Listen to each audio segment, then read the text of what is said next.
Now we're going to read from 1 Samuel chapter 16 from verse 6. When they came, he looked on Eliab and thought, surely the Lord's anointed is before him.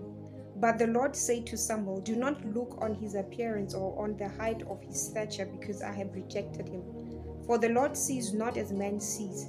Man looks on the outward appearance, but the Lord looks on the heart.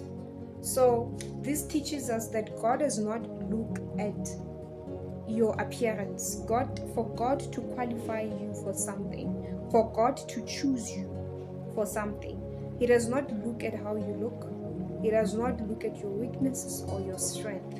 But the only thing that God uses to judge you is the stature of your heart, the posture of your heart. That is how God judges men.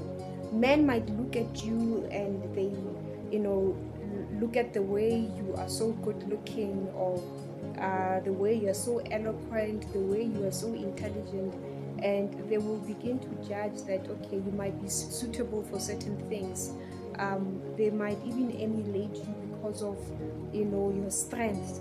But God does not look at what men usually look at. God looks at what is unseen. God looks at what is hidden.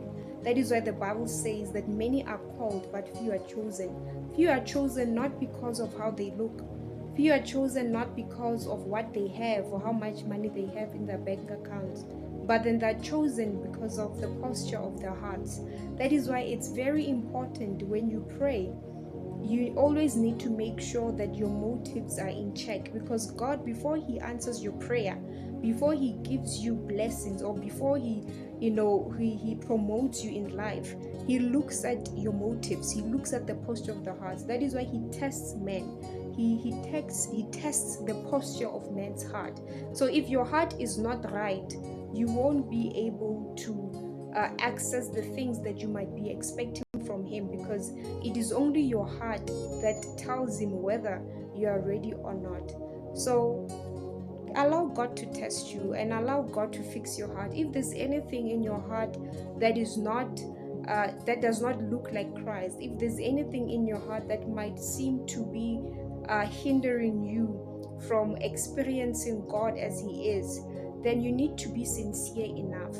You need to be sincere before God. That is what God expects from you. God does not look for perfect people, but then He looks for genuine people. If you read further in the story, you'll find that David was the one that was chosen. David was a young man. David was not even a part of Israel's army. But then God chose him, a young shepherd boy. Why? Because he was after God's heart, because he was genuine. So that is what God is looking for. He's not looking at your strengths. He's not looking at how connected you are politically. No, He's looking at the posture of your heart.